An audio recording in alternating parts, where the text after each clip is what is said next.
سڵاوتان لێبێ و کاتتان باش ئیلا ڕوفم کاتی ئابووریە ئەم ئێوارێ ئەم بابەتە ئابووریانتان بۆ باسەکە.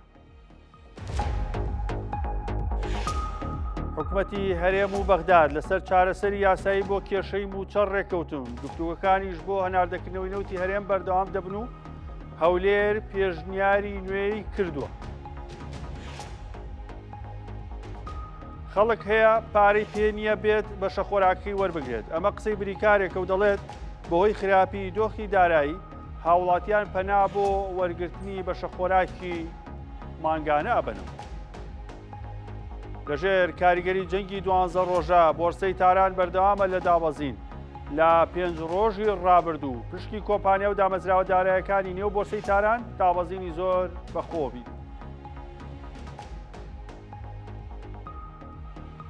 ئەنجومەنی پیرانی ئەمریکا بە زۆرینەی دەنگ پرۆژە یاسای کەمکردنەوەی باجی پەسەند کرد. پێشتر دۆناڵد ترەمپ ڕایگەیاندبوو دەیەوێت ئەو یاسایە لە ماوەی 4 یاخود تاکو 4 مانگ تێپەڕێن.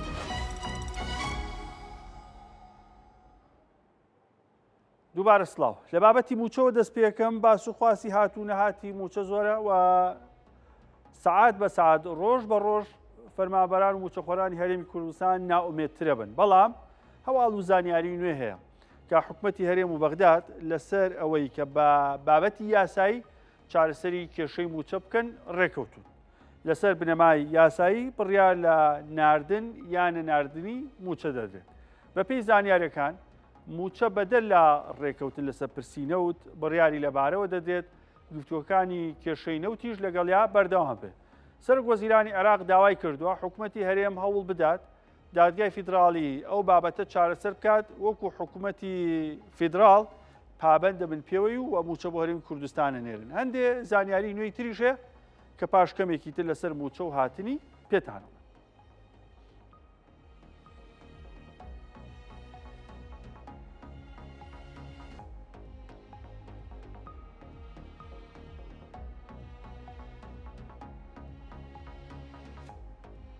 لێرە باسێکی موچەتان بۆ کەم هەندێ ژمارە و زانیاری لەسەر ئەم دیوارە بۆ ئێوە خەمەڕوو. لە بابەتی موچە هەرێمی کوردستان بڕەکەی زیاتر بۆ بەراورد بە 2-3 ساڵی ڕابردوو. ئێستا بۆ یەک مانگ بە نزیکەی 958 ملیار دیناری پێویستە بۆ دابەشکردنی موچەی مانگێکی موچەخۆرانی هەرێم. ئەو لیستەی کە بۆ بەغای ناردووە بەدەر لەوەش لیستی تریژەیە کە بێگومان ئەمە کاریگەری لەسەر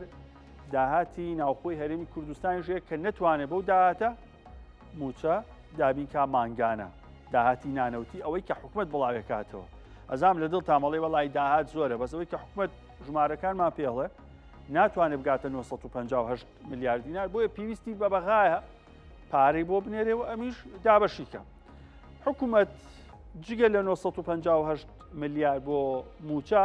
158 ملیار دیناری دیکەش خەرجی هەیە. ئەم 158 ملیار دیناری دیکە بە نزیکەی 24 ملیاری بۆ مامۆستایانی گرێبەستی وەزارەتی پەروەردە و خوێندنی باڵا خەرجەکرێت. ئەوانەی کەوانە بێژ بوون کران بە گرێبەست لەگەڵ 2 ملیار و نیوی دیکەش بۆ ئەو دامەزراوانی کە بە گرێبەست لە یەکی حوتی ساڵی ڕابردووە هەندێک فەرمانگە و بەڕێبەراتی دایمەزراندون بۆ ئەوانش بامان شێوە نزیکەی 26 ملیار و نیوی لەم 158 بۆ ئەو بابەتە ئەڕوا ئەوی تری شەمێنێتەوە بۆ خەرجەکانی سێسەرۆکایەتیەکەی حکوومەتی هەرێم و هەروە هەرێمی کوردستان و پەرلەمان ئەڕوا لەگەڵ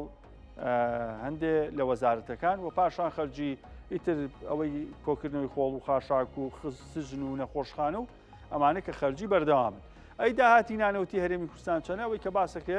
کەم بۆتەوە بۆ 200 ملیار تا 225 ملیار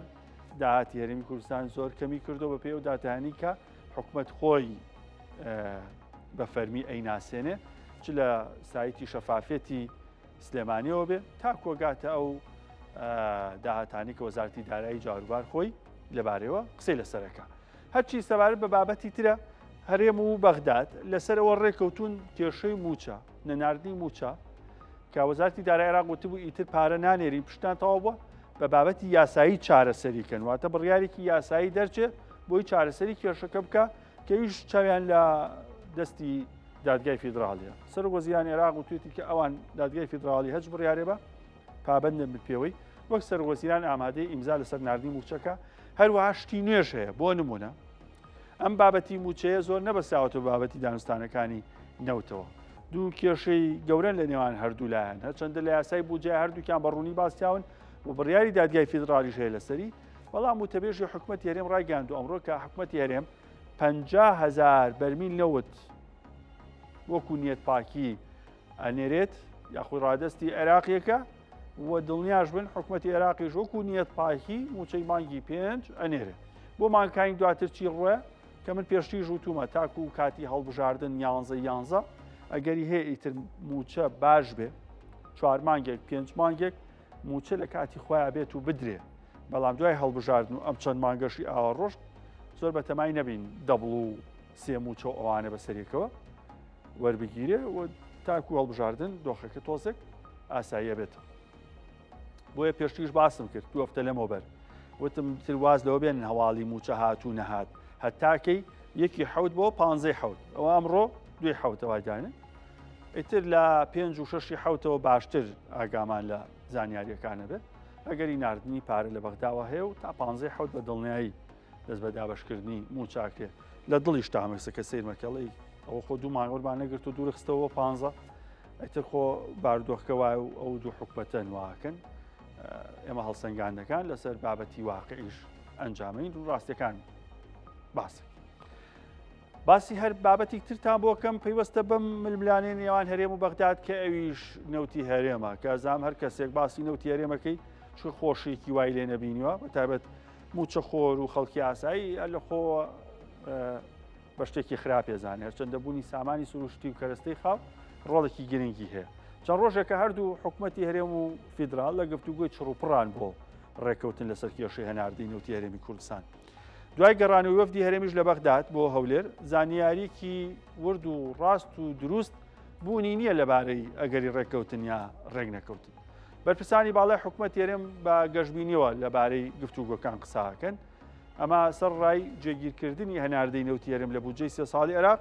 بەڵام دوای 2 ساڵ و نیو هێشتا نەتوانراوە بە ڕێگەی بۆری تەنکەرنا بە ڕێگەی بۆری نەوتی هەرێمی کوردستان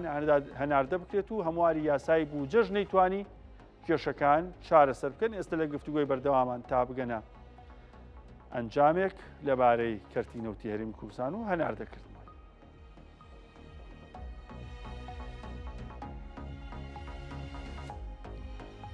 ئالێرە باسێکی کەرتی نەوتی هەرێمی کوردستانتان بۆ کەم هەندێ بابەتتان پێڵێم کە بەشێکی ئەمانە ئەگەر ئێستاش ڕێکەوتن بێ لە ئایندە هەرەبێتەوە بە کێشە و گرفت کە بێگومان چارەسەرکردنی کێشەی کەرتی نەوتی هەرێمی کوردستان ئەگەر لە خۆبردنێکی زۆری نەوێ لەلایەن بەغاوە ئەوە مەحاڵە هەردوولا لەسەر نەوتی هەرێمی کوردستان بگەنە ڕێکەوتنی کۆتایی بۆ هەتایە باسی 2022 تان بۆکەم نرخینەوت لە $100 زیاتر بوو هەرێمی کوردستان ڕۆژانە 430,000 بەرمیل نەوتی بەرهەمەیەنە هەناردەیە کرد ئەو کاتیش کە ڕێگری لە هەناردەی نەوتی هەرێمی کوردستان نەبوو ئەو 430,000 بەرمیل نەوتی ڕۆژانەیە لە 142 داهاتەکەی هاتەوە بۆ هەرێمی کوردستان و لە 158 ڕۆشتەوە بۆ کۆمپانیاکانی نەوت کە بەڕاستی داهاتێکی زۆر بوو بۆ کۆمپانیاکان بەڵام زۆر کەم بوو بۆ حکوومەت بەراورد بە خەرجیەکانی موچە و دام و دەستگاکانی هەر بۆیە پرۆژەکان وەستا بوون خەڵک درەن موچەی وەرەگرت بۆ تا کۆتایی ئەوە نەبێت کە بڵێن هەرێمی کوردستان خۆشی نەوتی هێناردا کرد هەر مەعاش باش بوو بەوەشەوە لە 142مان بۆ هاتەوە ئێستا 2025 ئەم 430,000 بەرمیلەکان دێجا 450,000 بەرمیلیش بوو بوو بە 280,000 بەرمیل نەوت بەرهەمهێنان هەناردەکەی زۆر ڕوون نییە بەڵام ئەوە نەبەرهەمیت چونکە بە بۆری هەناردە ناکرێت ئێستاش لەم 280,000 بەرمیل نەوتی ڕۆژانە لە 140ەوە بۆ حکوومەت لە 160 بۆ کۆمپانیاکان بەراورد بەما بۆ حکوومەت کەمی کردووە بۆ کۆمپانیا زیکرۆ سەرباری ئەوەش لە 2022 بەرمیلە نەوتی هەرێمی کوردستان $50 $70 بە گشتی $10 کەمتر لە برێنتە فرۆشرا بەڵام ئێستا بە $30 و $31 لە کاتێکا برێنت $70 و $80 ئێستاش $67 بە نیوەی قیمەتی جیهانیش نەوتەکە فرۆشە کاتە ئەم لە 140 ناکاتە لە 120ەکەی 2022 کە لە نەوت بۆمانەمایەوە کە هێشتا هەر کەم بوو ئێستا هەرێمی کوردستان 14 کێڵگەی نەوتی هەیە 9یان بەرهەمێنانی هەیە 5یان بەرهەمی نییە. بەشێکی پێوەستە بۆی ئەڵێن بە بۆریە ناردە ناکرێت بۆیە ئەو 5 کێڵگەیە بەرهەمی نیە، بەڵام بەشێک لە شارەزایان ئەڵێن نەخێر لەبەرەوەی لە ساڵانی پێشتر فشاری زۆر لێکراوە هەر نەوت دەربێنە. ئێستا توانایەکی باشی نییە بۆ دەرێنانی نەوت. ئەم پشۆشی کە پێیدراوە بۆیە لە ئایندیا بتوان بەرهەمێنان دەست پێ بکەنەوە لەوەشانێکیان نەتوانرێت بەرهەمێنانی باشیان هەبێت لە کاتێکا کێڵگێکی نەوتی وەکو تەقتەق یاخود شیواشۆک لە 100,000 بەرمیل نەوت بەرمیلی یاخود ڕۆژانی هەبوواتە ڕۆژێک لەسەر و 100,000 بەرمیل نەوتەوە بەرهەمێنە لەمە خیرانە نێت توانین 2,000 بەرمیل نەوتیشی لێ بەرهەمبێنی. بەراوردەکە بکەن لە 2020-2021 100,000 بەرمیل ئێستا ناتوانانی 1,000 بەرمیل نەوتی ڕۆژانەش لی بەرهەمبێنی کەەوە ئەنجامی فشاری زۆرە لەو بیرانەکرا. باش ئەمە باسمان کردگە هەرێم خۆی بیفرۆشێ ئەوەیشی ئێستا بەرهەمێنێ. باباسێکی یاسای بودجێ عێراقتان بۆ بکەم لەبارەی نەوت یاریمی کوردستان چێڵێک کە ئەمە ئەبێ ببێ بە بنەمایەکی سەرەکی بۆ ڕێکەوتن. یاسای بودجە ئەوەی کە پێوەستە بە هەرێمی کوردستان و باس لەوە کات ئەڵێ نابێ هەرێمی کوردستان لە 400,000 بەرمیل کەمتر ڕادستی عێراق بکات. 400,000 بەرمیل نەوت کەمتر لە کاتێک کەسم پێم وتن هەرێمی کوردستان 280,000 بەرمیل نەوت بەرهەمێنانی هەیە و 5 کێڵگەی نەوتیشی دۆخێکی باشیان نییە. کەواتە گەیشتن بەم ژمارەیە تۆزێک قورسە و لە هەمان کاتە کەمتر لەم ژمارەیەش بێ هەر ئان و ساتێک بەغا ئەتوانێت بیانوێکی ترێ پێ بگرێ بڵێ کاکەمە مانوتمان 400 تۆ 399 ناتوانانی پارەت بۆ بنێری. هەروەها بابەتێکتر هەیە لە یاسای بودجە کەیش بەێستا بە کێڵگە نەوتیەکانی ناوچە جێناکوکانەوانی دەروی ئیدارەی هەرێم کە لە یاسای بودجە ئاماژە بۆ کراوە بە هاوبەشی بەڕێوەبەرن یاخود بەشێکیان بچێتەوە ژێر سوڵتەی وەزارەتی نەوتی عێراقی کە بەشێکی زۆری ئەو 280,000 بەرمیل نەوتی بەرهەمێنانی هەرێمی کوردستانی ئێستا ئەچێتە ئەو لایەنەوە ئەچێتە ناوچە جێناکوەکان. هەروەها تێچووی هاوشێوەی نەوتی عێراق تەرخان کرابوو بۆ نەوتی هەرێمی کوردستان، بەڵام لەم ساڵە لە مانگی دووە هەمواری یاساکە کرایەوە بە نیەتەوەی ئەم کێشەیە چارەسەر بێ. لە هەموارەکە هاتن تەنها لەسەر ئەمە قسەیان کرد کە ئەم تێچووی هاوشێوەی نەوتی عێراقیان کرد بە 16 دۆلار بۆ یەک بەرمیل لە بەرهەمێنان لە گواستنەوە لە هەناردە. هەروەها 6 ڕۆژیشان دیاری کرد بۆ هەڵسەنگاندنی ئەم 16 هەر 16 زیاترمانێ یاخود کەمتر کە ئێستا 30 دۆلار و 35 دۆلار کۆمپانیەکان هیانە 40 دۆلاری ژوەرەگرێت کە ئەمە ئەبوا لەو هەموارە باسی 400,000کەش بکرایەتەوە باسی توانای و تاقی ئینتاجی هەرێمی کوردستانیش بکرایەتەوە. 280,000 بەرمیل نەوتی ڕۆژانەمان هەیە ئێستا بەم شێوازە ئەم نەوتە ساخە کرد. ڕاستەوخۆ 100,000 دێ بە کۆمپانیەکانی دەرێنانی نەوت لە هەرێمی کوردستان بەبێ ئەوەی دینارێک بن بە حکوومەتی هەرێمی کوردستان ئەو سامانە سروشتی جوانی ژێرزەوی 100,000 ڕاستەوخۆ بۆ کۆمپانیەکانی بواری نەوتە 115,000 بەرمیل نەوتیشی حکوومەتی هەرێمی کوردستان خۆی ڕاستەوخۆ ئەیفرۆشێ. ئەم 115,000 بەرمیلە ئەیفرۆشێ بە پاڵاوگەکانی ناوخۆ بە 30 دۆلار و 31 دۆلار و 34 دۆلار لە کاتێکا یەک بەرمیل نەوت بە 67 دۆلارە ئێستا مانگی پێشوو بە زیاتر بوو. ئەوەشی کامێنێتەوە بە هەمان شێوە بۆ بابەتی ناوخۆیی بەکارێ. پارەکەی چەنە؟ حکوومەتی هەرێم وتوێتی ئەو نەوتەی فرۆشین لە مانگێکە 280,000 بەرمیل نەوت بەرهەم بێنی 85 میلیۆن دۆلار داهاتێ. ئەم 85 34 میلیۆن دۆلاری بۆ کۆمپانیەکانی بەرهەمێنانی کارەبا ئەدرێ وا باس کراوە. 26 میلیۆن دۆلاری ئەدرێ بە پاڵاوگەکان چکە بەنزینمان بۆ پاڵێون لیتریشیمان بە 1000 پێفرۆشن و 1200 هەند نۆرماڵێکی شێ بە 750 دینار لە هەندێک بەنزیخانەی و لە هەندێک شوێنی و خەڵکێکیشە ترسێ بەکاری بێنێ. بۆچی 26 میلیۆن دۆلاری بە پاڵاوگەکان لە کاتێکان نرخی بەنزین پاڵپشتی کراو نییە؟ 7 میلیۆن دۆلاریش ئەدرێتەوە بە قەرزی کۆمپانیەکان کە پێشتر حکوومەتی هەرێمەڵە لە ساڵانی پێشتر ئێمە پارەمان لێ وەرگرتوون پێشوەختە ئێستا ئەیانەینەوە 7 میلیۆن دۆلارێکیش لەم ژمارە لەم 85 مێنێتەوە بەرپرسێکی حکوومەت ئەم ژمارانەی خستۆتە ڕوو ئیتر لی تێکچۆ 7 میلیۆنەکە یاخود لە قاسەکەی حکوومەتیشە دیار نیە. بۆیە بابەتێک کە باس لە ڕێککەوتنی نەوتی هەرێمی کوردستان و عێراقەکرێ دەیان لوغم و ئەڵغام و چاڵی تریتایە کە هەر ڕۆژێک عێراق بێوێ ئەتوانێ ئەمانە زین و کاتەوە لە هەمووشی گرنگتر هەر ڕێککەوتنێک ئێستا بکرێ لەگەڵ یاسای بودجێ عێراقە کە سیوێکی 12/2025 کۆتاییە و بایبایەکە بۆ 2026 ئەبێ خۆمان بۆ قۆناغی نوێ ئامادەکەین. هەر ئەم بابەتی نەوت و نەهاتنی موچە و باردۆخی بازاری خراپ کردووە، گیرفانی خەڵکی وێران کردووە. بە نزیکەی لە ساڵی 1990ەوە چەند مانگێک پێش 1970 تر بایعیەت بۆ کوردستان، ئەوەی کە پێوتێ بە شەخۆراک بایعی خەڵک وەرەگرێت. سەرەتا دۆخی خەڵک و ساڵانە خراپ بوو، هەموو خەڵکە چوو بایعەکی وەرەگرت و بەکارهێنا. ئیتر لە دوای 2003 و 2002 خەڵکێک تۆزێک لە دۆخەکەی خۆی دەرچوو بوو بایعی وەرناگرت، هەر نێزانی مانگی چەند هاتوو. ئێستا دۆخی خەڵک خراپ بووە. دنیا پەیامنێری کورسات نیوزە لە سلێمانی چۆتە لای چەند بریکارێکی دابەشکردنی خۆراک. یەکێک لەو بریکارانەڵێ لە ساڵی 1970ەوە من بایعی تەوزیع ئەەکەم. باوەڕکە ئەو موادانەی تەوزیعکرێ لە برنج و شەکر و ڕۆن و دۆشا و نۆک و فاسۆلیا، ئەو نەخراپیش نییە کە خەڵک باسیەکە.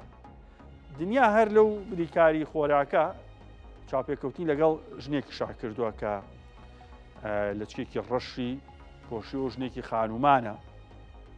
هاتووە بایعی وەرگێ، ئەڵێ ئەگەر کابان بی برنجی بایعەکە وا لێ ئەنەی کەس نەزانێ ئەمە هی بایعە. باوەڕکە بۆ میوانم لێ ناو میوانەکە نەیزانیوە بایعە و دوایی پێم وتووە. ئەژڵێ خەڵک هەیە پارەی پێ نییە هەر بێت بایعەکەشی وەرگێونە دۆخی خراپە. بریکاری شەڵێ هێشتا بایعەکە ناتۆ خەڵکە بۆ توێتی کاکە بۆم فرۆشە 5,000ەکەی کە ئەی کا بمەرێ لەبەرەوەی کە پارە پێ.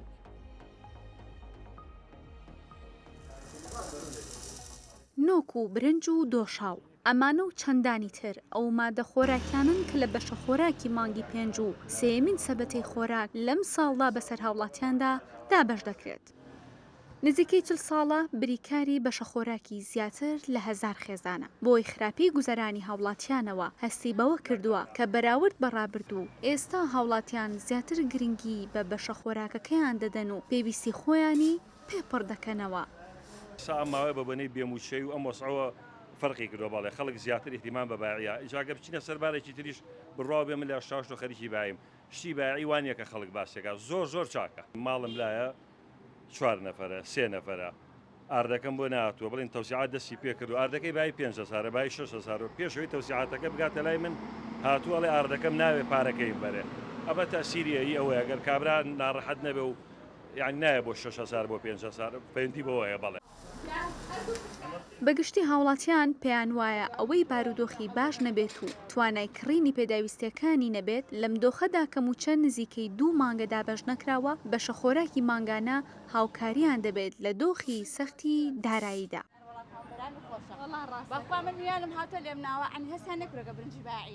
ئەوەی کابان بێت بەشە خۆراکەکەی کێشەی نییە، ئەوەشی کابان نەبێت ئەڵێت بە کەڵک نایەت. ئەمە وتەی خانمێکە کە باز لە گرنگی و هەبوونی بەشە خۆراک دەکات. بۆ نمونە سێوایە کاڵە باعەکەی هەمووی ئەڵە وڵا باعەیە تۆ بەچم باعەکە وەرگرن بۆ ئێمە باشتێکە ئەشتێ هەر پارەکەی پێ نییە شتەکە بکڕێت ئینەکە نییە بڵێن بۆ نمونە معاشەکە نێبتیتۆ پشتی پێ بکڕێ خوانێ بڕە بەچی خراپە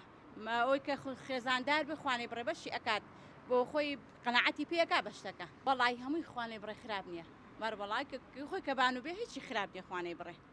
بەزەکە خۆی کەبان نەبێ هەمووی خراپە بەخوا. گفتوگۆی بەردەوامی ڕۆژانەی هاوڵاتیان باسکردنە لە دۆخەکە و دواکەوتنی موچە و خراپتربوونی گوزەرانیان چیرۆکەکانیش جیاوازن و واستی هاوڵاتیانیش بەردەوام لەسەر بەشە خۆراکی مانگانەیان زیاتر دەکات. تا سەری ئەسقان خەڵک ماندووە هیوا هەبوو لەوانەیە ئەم زەیتی پێ حەزم نەکرابنەی خوارد و ئێستا سەری بۆگرێت و وەرێگرێت هەم لە ڕۆن هەم لە برنجەکەش خەڵک ناچارە گەڕێتەوە ئەڵێ هیچ نەبێ بە ئەمم دەستکێت بازارەکە گرانە. هەرچەندە بەشە خۆراکی مانگانی هاوڵاتیان لە کاتی خۆیدا ناگاتە دەستیان لەم ساڵیشدا کە نیوەی ساڵەکە تێپەڕیوە تەنها 3 سەبەتەی خۆراک دابەش کراوە. جاران هاوڵاتیان ئەم بەشە خۆراکەیان هەر هەڵ نەدەگرت یاخود دەیان فرۆشتەوە بەڵام ئێستا بەهۆی خراپی بارودۆخ و گوزەرانی خۆیانەوە و لەگەڵ دواکەوتنی موچەدا بەردەوام سەردانی بریکارەکانی خۆراک دەکەن و بەشە خۆراکی مانگانەی خۆیان وەردەگرن. دنیا ماجد کورسات نیوز سلێمانی. لەژێر کاریگەری جەنگی 12 ڕۆژە بۆرسەی تاران بەردەوامە لە دابەزی لە ماوەی کرانەوەی لە 5 ڕۆژی ڕابردوو پشکی کۆمپانیا و دامەزراوەدارەکانی نێو بۆرسەی تاران دابەزینی زۆریان بەخۆبینی وەزیری دارایی ئێرانی ژەڵێت تا ئێستا پێویست بە هاتنەناوی حکوومەت ناکات بۆ نێو بۆرسە و دۆخەکەش کاتیە یەکەم جار نییە بەهۆی ناجێگیری دۆخی ئابووری و دارایی و سزە ئابوووریەکان بۆرسەی تاران دابەزین بەخۆبینە بەڵام ئەمە یەکەم جارە بەهۆی جەنگەوە بۆ چەند ڕۆژێک لەسەر یەک ئاوا دابەزین تۆمار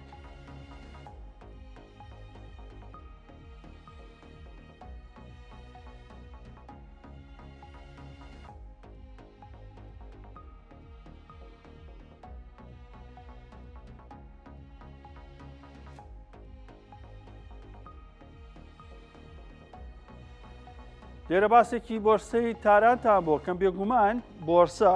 بازاڕی دارایی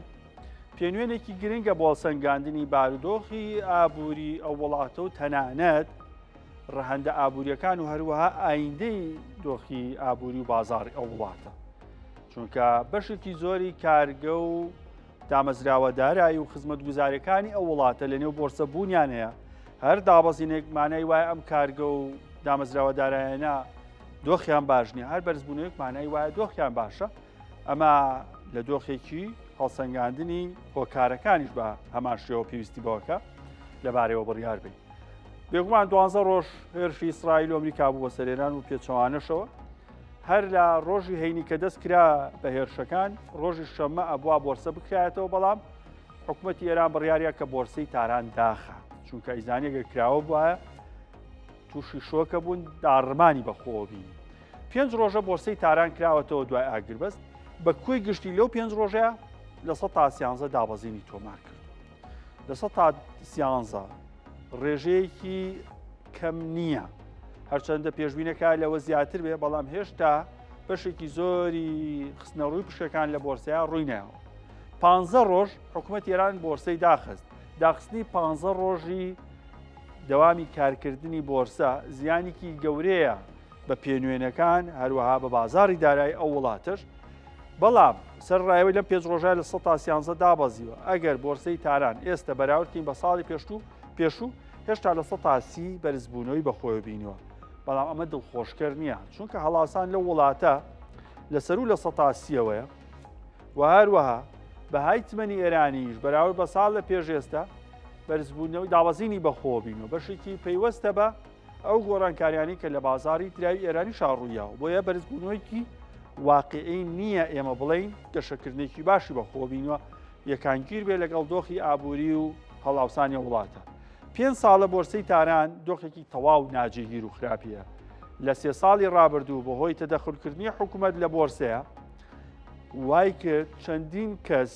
کە لەو بازاڕەیە ئیشیانە کرد لە بەردەم بۆرسەی تارانە ئاگر لە جستی خۆیان بربن خۆیان پسووتێنن چ ئیفلاسی پێکردن ماڵیان فرۆشت خانویان فرۆشت قەرزار بوون و شخصێتێکی گەورە بوون با پارێکی باشت و سەرمایەکی باشیان هەبوو لە ناکاو نەک ئەوەشی هەیەیان بوون نەما کەوتنە ژێر قەرزێکی زۆر کە هەندێک کەس تەحمولیان نەکرد خۆیان سووتە هۆکارەکان چین بۆرسەی تاران دابەزیوە جەنگی 12 ڕۆژە کاریگەری گەورەی لەسەر وڵاتە بۆ چکە بەشێکی و کارگە و دامەزەودارانی کە هەن لەوێ زیانیان بەرکەوتەوە بردومان کراون ناوچە پیشەسازیەکان لە نزیکەی 6 پارێزگای ئێران بە تەواوەتی بردومان کراون لە کارکەوتنی کارگەکان هۆکارێکی ترە چکەم کارگاران لە نێو بۆرسەیە هەن کاتێک خەڵکە زانێ قازانجینی ناچارەی فرۆشێ نایکڕێ هەروەها نادڵنیایی دەرونی نازانن بارودۆخی ئابووری ئێران چی بەسەریە بکڕن بفرۆشن واروها داخستنی کاتی بانکەکانیش لە ماوەی جەنگە هۆکارێکی تر بوو کەوا بکەن ئەم بانکانی کە پشکیان هەیە لە نێو بۆرسەی تارانە خەڵک مەیلی کڕینیان نەبێت چکە ترسیانێ جارێک تریش دابخرێنەوە ژێرخانی ئابووری ئێرانیش بەهۆی جەنگەوە زیانی گەورەی بەرکەوتووە سنووردارکردنی کاری بانکیش لە ئێستاە کە خەڵک ناتوانێت مامەڵی باش لە بانکەکان بکە جارێکتر هۆکارە بۆ دابەزینی پشتی بانکەکان کە پێگەنەرێکی سەرەکیین لە بۆرسەی تارە جا ئەم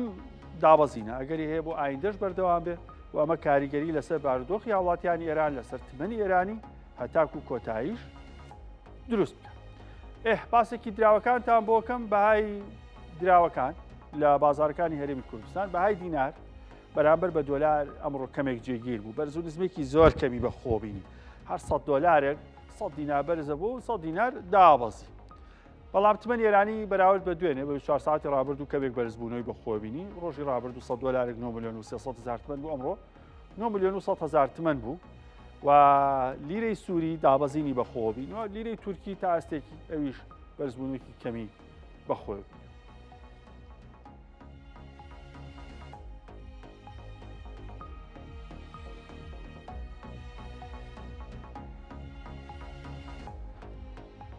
ئالێرە باسێکی دراوەکانتان بۆکەم بەهای دراوەکان لە بازارەکانی هەرێمی کوردستان و عێراق 100 دلار بە 141,050 دینار واتە 141 ئەگەر سە تۆ بچی لەوەیە بە 140 دلاری لێ وەرگرن ئەگەر بشتێ بیکری بە 140 300 دینار 200 دیناریش ئەتوانی بە پێی ئەو کۆمپانیا و نووسنیگانی کراون بیکرد سەبارەت بە پاوەند 100 دلار 100 پاوەند ببوون 187,750 دینارە 100 پاوەنیش بە نزیکەی 136 دلارە ئەمڕۆ بەراورد بە دوێنێ پاوەند کەمێک دابەزیوە سەبارەت بە یۆرۆ 100 یۆرۆ 160,000 دیناری خشت ڕێکە هەرچی سەبارەت بە دۆلارە 100 یۆرۆیەک نزیکەی 170 دلارە ڕۆژی ڕابردوو بەرزبوونێکی نایابی بە خۆبین ئەمڕۆ کەمێک دابەزیوەتەوە ئەگەری هەیە پاوەند 100 پاوەنێ بگاتە 140 دلار کێسە 136 یۆرۆش ئەگەری 100 یۆرۆ بگاتە 120 دلار کێسە 170 دلار سەبارەت بە تمەنی ئێرانی 100 دلار 9 میلیۆن و 100 هزار تمەنە ڕۆژی ڕابردوو 9 میلیۆن و 300 هزار تمەن بوو کەمێک بەرزبوونەوەی بە خۆبین و بەڵام ئاساییە گەڕانەوەی ئەگەری لە ڕۆژانی ئایندە لە ئەنجامی هەواڵە سیاسی ئەمنیانی کە هەن زیاتر تمەن بکوێتە ژێر کاریگەری ئەگەر هەواڵی باش و ئەگەری ڕێکەوتن و دانوستان هەبێت کەمێک بەرزبوونەوە بخۆین ئەگەر نا ئەوە دابەزین هەیە و پاییزی ئەم ساڵ تمەن دۆخێکی زۆر خراپێ بێت سەبارەت بە لیرەی سووری 1 میلیۆن لیرەی سووری 157,250 دینار شەوی ڕابردوو بۆی بڕیارێکی دۆناڵد ترەمپەوە تا 167,000 دیناریش بەرز بووە بەڵام ئێستا دابەزیێت و ئەگەری هەیە لیرەی سووری بەرەو خانەکانی 140,000 و 130,000 بێت لە کاتێکا بڕیار بدرێت چاپی نوێ بکرێت واتە ئەم چاپە کۆنە حکوومەت بیگۆڕێ لە دوای دابردنی سزاکان کە ئەگەری زۆرە تا دوومانگی ئایندان بڕیارانە بدرێن و پێشبینی وەکە لیرەی سووری دابەزین لە دوایەک بە خۆ ببینێت جاروبار بەرزبوونێت کا بەڵام زیاتر دابەزین بۆ نزیکبوونەوە لە نرخی سووریا چکە 1 میلیۆن لیرەی سووری لە ناوخۆی سووریا لە دیمەشق نزیکەی 141,000 دینارە لە ریمسان 157 کە ئەو زیادەیە و 16,000 کە زیادەیە هەر بۆ خۆی مایی زەرەرە و نابێ بۆ نرخانە بکردێ بەراورد بە بانکی ناوەندیش 1 میلیۆن لیرەی سووری لە بانکی ناوەندی وڵاتش بە نزیکەی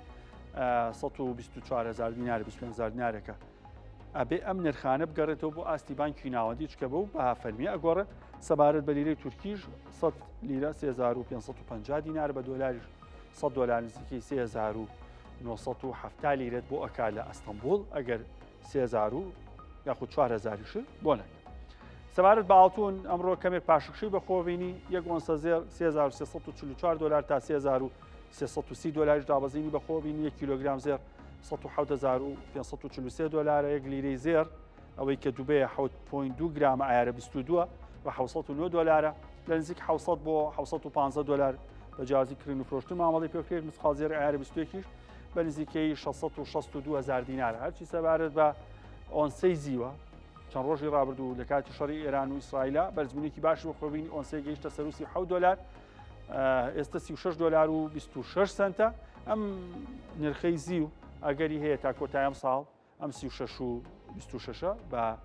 40 دلاری ببین هەر لەسەر ئەم بەهایەنە بێگومان بازاری نەوتیش ئەمڕۆ بەرزبوونەوەیکی باشی بە خۆبینی نرخی نەوت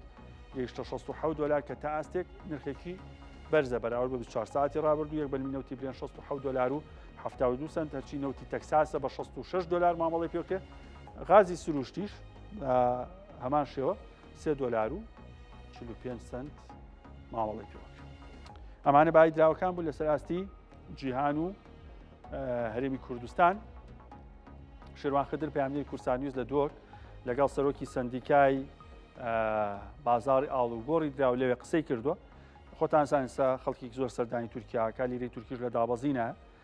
باردۆخی لیرەی تورکی پرسیار کرد هەروە لیرەی سووریش بازاری دۆ کاریگەرە باسی دینار و دۆلاریشمان بۆکە کە هەندێک قسەی زۆر گرنگ و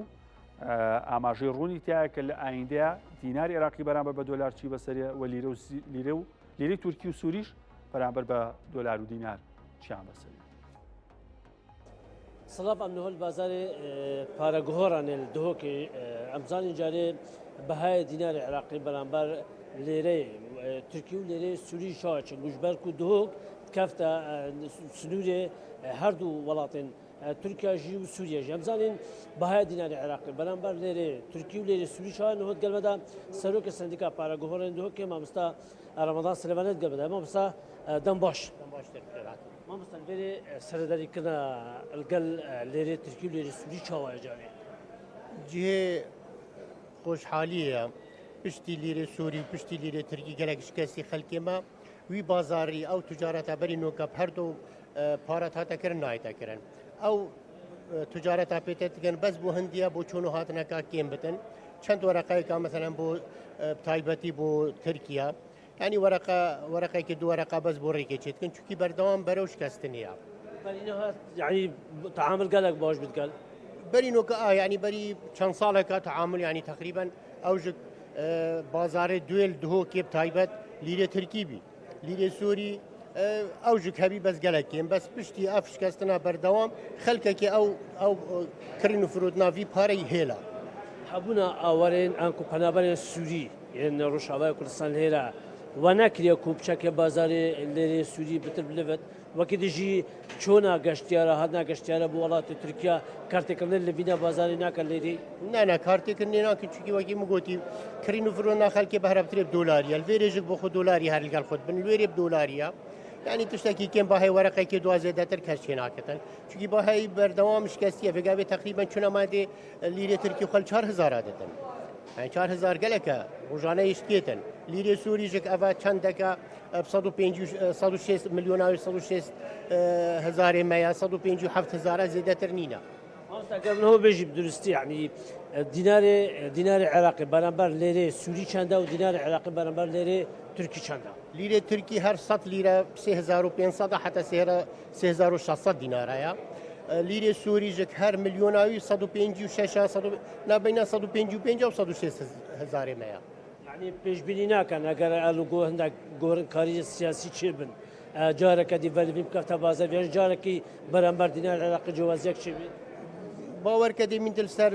وەزعی خاصن سووری وەزعی وانی سیاسی یێ تورکی پزرا من وەزعی سیاسی وان کارتێکردنێنەکە بەس وەزعی ئابووری کارتێک ئەو ڕۆژانە شتێتن سووری حتا نەکە چ گۆڕینێت وەسا مەزن لای سیاسی چێنەبی حتا گۆڕنی بکەفتە بەهای لیرە سووریژی زۆر سپاس مامۆستا ڕەمەزان سلێمانی وەکو سەرۆکی سندیکا پارەگۆڕان دهۆکێ بەلێ وەکو میوانەم دیارکردن بینها ئەژبەرک و وەکو نهۆم ئاماژە پێدای دهۆک وەکو سنوور کەفتە بە سەر سنوورێ هەردوو وڵاتێن تورکیا و سووریەژی لەو ڕژی سەردەریکردن و هاتن و چۆن نابێنە هەردوو وڵاتان دەگەلێک بوو بۆرسان دهۆکێژیدا گەلێک تعامل لێرەی هاتەکردن لێ ئەو 2 ساڵن حکووم بژ 3 ساڵن ژبەر وان کاودانی سیاسیە بن لە سووریا چێ بووین دیساژی داکاتنە نرخێ لێرەی وڵاتی تورکیا سەردەریکردن دهۆکێ گەلێکێن بووە وەکو میوانەمدا دیارکرد ئەگەر هەندێک گۆڕانکارین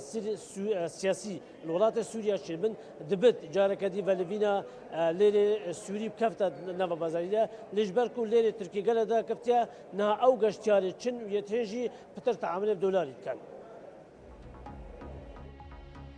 باسی ئەمریکاتان بۆکەم لەوەتەی لە 21ەوە دۆناڵد ترەمپ بۆ بە سەرۆکی ئەمریکا ئیتر ئابووری ئەو وڵاتەی ژێراوژوور کردووە نەک هەر ئەمریکایی هەموو جیهان هەر ڕۆژە و قەرارێکە جاو ڕۆژەی دەست بەکار بوو وتی پرۆژەیەکم هەیە بۆ باج لە ئەمریکا ئەبێ لە ماوەی 4 مانگە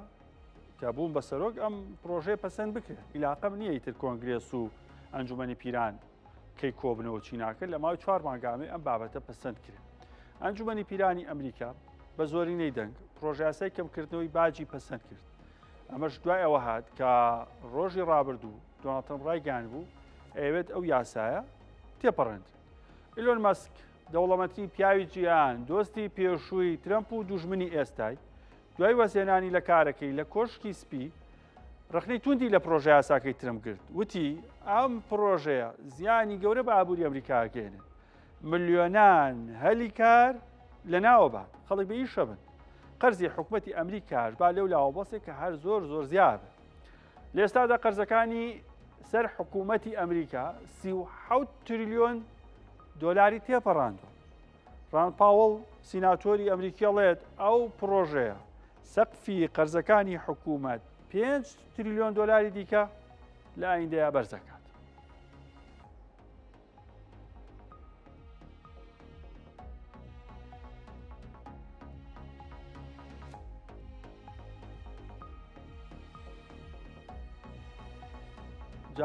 باباسێکی ئەم پرۆژەی ترمپتان بۆ بکەم کە بێگومان کارگەی لەسەر ئابووری هەموو جیهانی دروستەکانێک ئەمریکا کە خۆی ناوی ناوە یەک پرۆژە یاسای جوان و گەورەی باجی ترمپ نانوشانی پرۆژەکەی وایە یەک پرۆژە یاسای جوان و گەورەی باجی ترمپ. ئەم پرۆژەیە ئەبێتە هۆکاری چی؟ ئەبێتەوەی تێچووی کەمکردنەوەی یارمەتی بۆ کەرتی تەندروستی بە نزیکەی 930 میلیارد دۆلار کەمەکاتەوە. واتە خەرجە تەندروستیەکان 930 میلیارد 1 تریلیۆن دۆلار کەمەکاتەوە. هەروەها کەمکردنەوەی خەرجەکانی حکوومەتیش بە نزیکەی 230 میلیارد دۆلار کەمەکاتەوە. لە هەمان کاتدا خەبارەی پاڵپشتی کڕینی ئۆتۆمبیلی کارەبایی لە ئەمریکا هەر کەس ئۆتۆمبیلی خۆی بفرۆشتایە بە بەنزین و گازیشی کردە ئۆتۆمبیلی کارەبای کڕیا بڕێک پارەیانایە وەکو پاڵپشتی وەکو ئاسانکاری. ئەمەش لاج بەهۆی ئەم یاسایی ترمپەوە کە ئەڵی ڕێک لە دژی ئیلۆن ماسک نووسراوە چکە ئەو ئۆتۆمبیلی کارەبایی بەرهەمێنێ فرۆشیارێکی سەرەکیە لەسەر ئاستی جیهان. لابردنی زیانی هەیە بۆ فرۆشی کۆمپانیاکەی ئەو بەنزیکەی 7500 دلار بۆ کەسێک کە بچێت ئۆتۆمبیلێکی کارەبایی بکڕێت ساڵانە ملیۆنێک کراوە 100,000 کراوە هەرێکی 7 وەرەقە و نیوی 75 وەرەقەی دراوت. سەبارەت بە پاڵپشتی مناڵان زیایەکە هەر مناڵێک لە ئەمریکا 2200 دلار ئەچێتە سەر حسابەکەی بۆی بۆ پێداویستیەکانیان بەکاربێ بێگومان بەپێی تەمەنیش ئەم بڕەپارێ ئەگۆڕن. هەرچی سەبارەت بە بابەتی ترە ئەم پرۆژە یاسایە کە خۆی لە لابردنی باجە بینێتەوە هەندێشت ناگرێتەوە وەکو وەرگرتنی پاداش بۆ نمونە کەسێک 10 وەرەقە مەعاشێتی 200 دلاریش پاداش وەرەگرێت پێشتر لەوەش باجی ئەیە لە 200کەش بەڵام ێستا لەو 200 نایە. هەروەها پاداشتی کاری زیادە بۆ 8 ساعت کەسێک دەوامەکە دیاریکراوە 40 دلار وەرگرێت کە ئیکا بە 10 ساعت ئەبێ بە 50 دلار لەو 10 دلاری کۆتایی نایە. هەروە بە قەرزدانی ئۆتۆمبیلیش باج نایگرێتەوە. ئەم بابەتانە ئەگەر ئابوووریانە لێ بڕوانین هۆکارێکە بۆ قسەکە ئیلۆن ماسک کە ئەگەری هەیە دەرفەتی کار کەم کاتەوە چونکە کاتێک خەڵک هەر سەعات دەوامەکە باجە دوای ئەوە گەر ئیش بکات باج نییە هانی خەڵکەیە کە دوو ئەوەندە کار بکەن ئەو نوێیەکیش کارکەن بە دوو کەس جێی کەسێکی ترەگرن کە دەرفەتی تازەی بۆ ناڕەخسێ ئیش بکات. هەروەها بابەتی پاداشتیش بە هەمان شێوە. باسێکی ترتان بۆ بکەم هەر لەسەر ئەم پرۆژە یاسایە ئەنجومەنی پیران بە زۆرینەی دەنگ ئەم پرۆژە یاسایی پەسەند کردووە ترچێ بۆ حکوومەت و ئیش ئیمزای کات و دەستکا بە جێبەجێکردنی هەندێک بابەتی تر لە خۆگرێ وەکو کەمکردنەوەی لایانی کۆچبەر خەرجیەکانی کۆچبەر یاخود ئەو دیوارانی دروستێکە لەسەر سنوور 150 میلیارد دلار لە نێوم پرۆژەیە. هەروەها بابەتی خەرجی سەربازی زیای کردووە هی کۆچبەر و سەربازی زیاکە 153 میلیارد نزیکەی بودجەی تەرخانکراوە بۆ کەرتی سەربازی 800 شتێک میلیارد بوو ئێستا ترمپ گەیاندوێتە نزیکەی 1 تریلیۆن دلار. سەر ڕایوەڵڵێ کەمە هێزێکی سەربازی یەکەممانەیە لەسەر ئاستیجان هیچ وڵاتێکێکی منە بەڵام خەرجەکانیشی زیادی کردووە. قەرزی حکوومەتیش زیاکات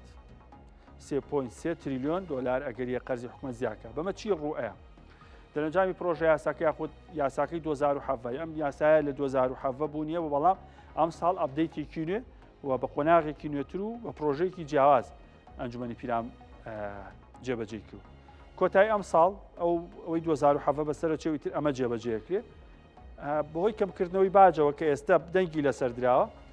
4.47 تریلیۆن دلار باج کەمەکرێتەوە. کەمکردنەوەی خەرجیش 1 تریلیۆن و 210 میلیارد دلار. هەروە کورتێنانی بودجە کە خەرجی و داهاتی ئەمریکاکە 3 تریلیۆن و 260 میلیارد دلار کورتێنانە بێ کە هەمان ئەو ژمارە لێرە بۆم باسکردن کابێ حکوومەت قەرزیکە لێدێکی فدراڵی ئەمریکا و دامەزراوەدارەکان و بانکەکانی وڵاتە بۆی خەرجەکانی خۆی دابیکا بەهۆشیەوە چی زیاکە قەرزەکانی سەر ئەمریکا کە 37 ئەگەر بێ بە 40 تریلیۆن و هەروەها زیاتر. ترەمپ قسەیەکی ئەڵێ باجی ناوخۆیی کەمەکەینەوە بۆی کۆمپانیەکان بتوانن ئیشکەن و خەڵک دەرفەتی باشتێ بێ بەڵام باجی کاڵای هاوردە زیادەکەین کە خۆتان زان پرۆژێکی ڕاگەاندە بوو ئەم پرۆژەیەڵێ جێگرەوەی ئەوە بێ ئەوەی لە ناوخۆ لە دەستی بە باجخستنە سەر هێنانی کاڵا و شمێکی هاوردە دەستمانەکەوێت و دابەشەکەین بەسەر خەڵکی خۆمانە زۆر جارەڵێ هەر کەسێک $10,000 بەرەکەوێت جاروایڵە $2,000 ئێستەوە $2,200 بۆ ناڵان تەرخان کرد. باسی شتێکتان بۆکەم پێوترێ ئاڵتوونی سەوز فستق ساڵی ڕابردوو بە بەهای زیاتر لە $4.5 ملیار فستق لە جیهان هەناردەکراوە کە بەراورد بە ساڵی 2020 ساڵی کۆرۆنا بە ڕێژەی لە 120 بەرز بووە. ئەمریکا، ئێران، تورکیا سێ گەورەترین بەرهەمهێنەری فستقن لە هەناردەی بەرهەمەکەش پشکی شێریان بەرکەوتو و تەنها ئەمریکا لە 156 فستقی جیهانی هەناردەکرد. هەندێک وڵاتیش لە هەناردەکردنی ئەو بەرهەمە بەرزبوونەوەیکی بەرچاویان تۆمار کردووە. لەو ڕۆژەوە ئوسترالیا بە گەشەی لە 175 لە ڕیزبەندی یەکەمایە، چین لە 154 چیک لە 113 بەرهەمیان زێر کرد. فرۆشتن لە هەندێک وڵات لەوانە ئیمارات، ڤێتنام، بەلجیکا، لۆکسمبۆرگ، سووریا تا هەستێک دابەزینی بەخۆبینەوە بەڵام لە هەندێک وڵاتی تر بەرزبوونەوەی باشی بەخۆ.